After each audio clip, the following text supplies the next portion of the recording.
Recently, I helped a home buyer buy his first house. And like most buyers, he wanted to do a home inspection, and I recommended that as well. One of the things we discovered during the inspection was that the garage door opener was not working. Now, as a realtor, of course, our next step would be to help the buyer prepare a repair amendment to send to the seller to see if they were willing to repair or replace the garage door opener. Would just simply replacing the garage door opener fix the problem? Well, if you understand anything about tension systems on a garage door, probably not. Because the garage door is heavy, the garage door opener needs help in order to lift the door. This help comes in the form of either extension spring setup or one of two torsion bar setups. This is an example of a torsion spring setup. This is a system of spring, cables, and pulleys that work together, providing resistance as the door is lowered, which effectively makes the door lighter. As you can see, these systems are pretty complicated and usually not installed anymore. In fact, most states don't even allow their installation or repair, because when a spring in this system breaks, metal fragments usually go flying everywhere and have been known to cause serious injury or even death. The most common form of tension system for a garage door today is torque tube with either internal or external spring. Here's an example of a torque tube system with external springs.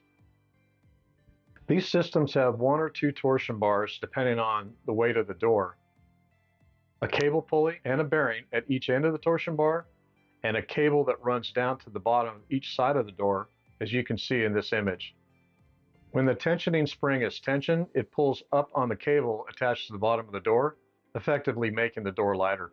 As it turns out, my client's system had two internal springs, and we discovered that the left spring was broken.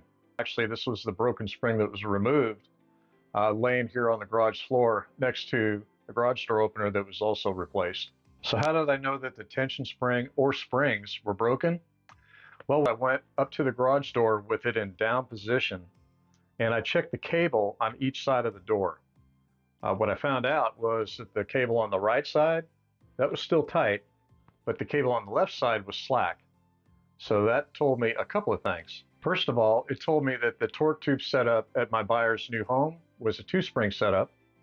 And secondly, because the cable on the left side of the door was slack, it told me that it was the left side spring that was broken.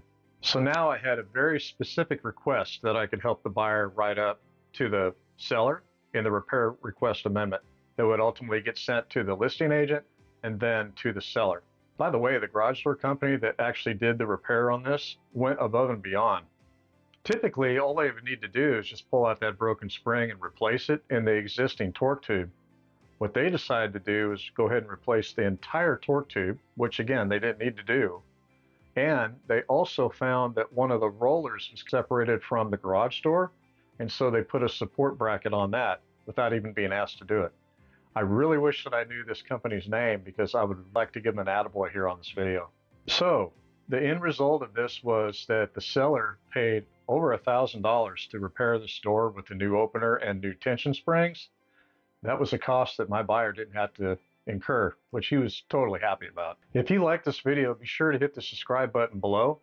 And if you have any real estate or construction related questions, go ahead and put them in the comments because I review comments all the time, and I'll try to make a video to answer your question. Thanks again for watching, and see you tomorrow.